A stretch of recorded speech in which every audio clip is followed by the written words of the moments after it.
Do you know about this brutal case of two gay parents? This case is an example of the horrific nature of people. A gay U.S. couple will spend the rest of their lives in prison after they were convicted of raping their two adopted sons. Husbands William and Zachary Zulock pleaded guilty to a host of charges involving the biological brothers, now aged 10 and 12, and were issued a 100-year sentence with no eligibility for parole until that time has expired. The children, 8 and 10 years old at the time, had been adopted through a Christian special needs agency. Police recovered 7 terabytes of surveillance video from inside the home, finding multiple incidents of the men abusing the kids in various parts of the house. Cell phones contained more videos, along with images and graphic text and social media posts about the crimes. This was the case that has shaken the roots of this nation. A gay couple from Georgia has been sentenced to jail for their shameful act of sexually abusing their adopted sons. What makes this so chilling is that it portrays a nightmarish scenario of a home where children are to find solace, transforming instead into a house of horrors. William is 34 years old, and Zachary is 36. Zulock seemed like a typical family. They had stable jobs. William was working in the government and Zachary was working in the banking sector. The couple was living in a decent neighborhood in Loganville, Georgia. They portray themselves as a healthy, happy family on the internet, sharing pictures and t-shirts with the art of gay rights and happy family. The investigation was started in July 2022. When the National Center for Missing and Exploited Children gave a tip to the Georgia Bureau of Investigation. This tip stated that child sex material was associated with an IP address in Walton County. Initially, the investigation led to a man named Hunter Lawless, who admitted to downloading homemade child pornography. The deeper the investigators dug into the case, the worse the depravity of the Zulocks became. Officials discovered almost 7 terabytes of child pornography that make up an enormous total amount, 3 to 3.5 million pictures and over 3,000 hours of video recordings. The horrific figures are self-speaking concerning the scope of their crime. It was the systematic long-term abuse of adopted children. Also, the house had security cameras installed not for security purposes, but to record the abuse happening inside. The trouble and pain caused to these innocent boys reflect a failure not only of parents but also of the systems that are meant to keep children safe. The Zulocks hid behind their respectable positions in the community, using them to conceal who they were. Institutions such as adoption agencies and child welfare services failed to recognize the signs that something was amiss. Although they appeared stable on the outside, their family situation was dangerous for the children they should have protected. The story of William and Zachary Zulock depicts the serious problems in child adoption and the heavy duties that come with it.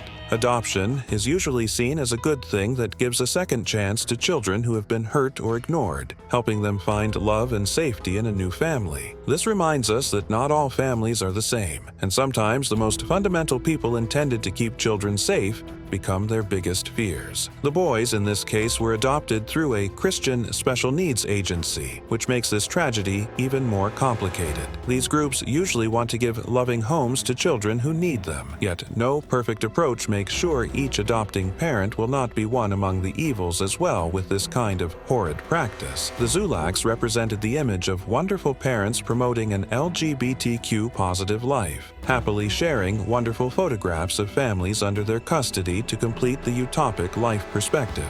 This picture successfully hid the awful truth inside their home. The Zulocks gathered all the materials as they bartered their son's dignity for their distorted enjoyment. Installing CCTV cameras to record these dastardly acts indicates how much they wanted to cause pain to their children and how little they cared about their welfare. Emotional and psychological scars on these boys will most probably stay with them forever and make it more difficult for them to have a normal life and heal as they grow up. The situation in this case highlights how important it is to stay alert in child welfare systems. Many checks and balances are meant to protect children during adoption, but cases like the Zulocks show that these systems can fail. It is crucial for agencies involved in adoption and child protection to regularly review their procedures, making sure that any warning signs are noticed and dealt with before they lead to serious harm. Another safety concern that must be raised during the discussions is the safety of adopted children. This includes includes discussions on the need for ongoing support after the adoption process. Many adopted children have experienced trauma and instability in the past. Therefore, they need more emotional and psychological preparation to adjust to their new homes. Ensuring that adoptive parents receive sufficient training and resources will help to reduce risks and ensure healthier relationships within the family.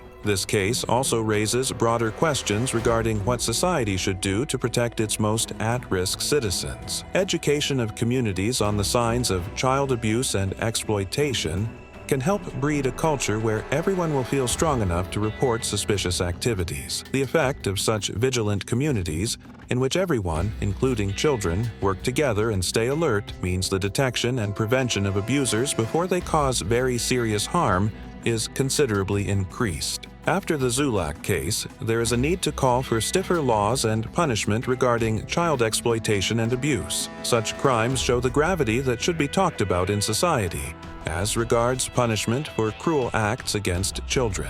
Sentences should correspond to the gravity of the crime, including lifelong consequences for such acts rather than prison time alone. Child exploitation is a major failure for society and something that should receive severe punishment. Also, public awareness campaigns that teach people about the signs of child exploitation are very important.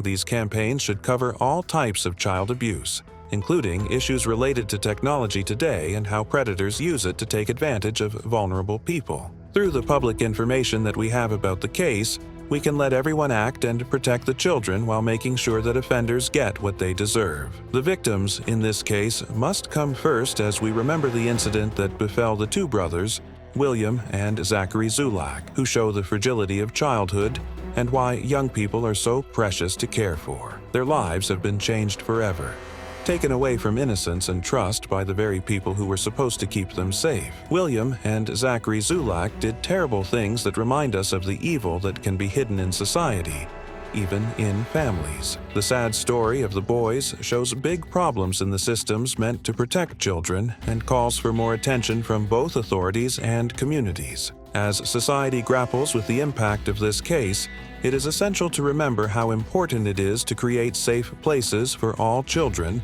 support their protection, and seek justice for those hurt by the worst parts of humanity. The damage done by the Zulocks will be felt long after they serve their prison sentences, showing the urgent need for thorough changes and shared responsibility to stop such terrible events from happening again.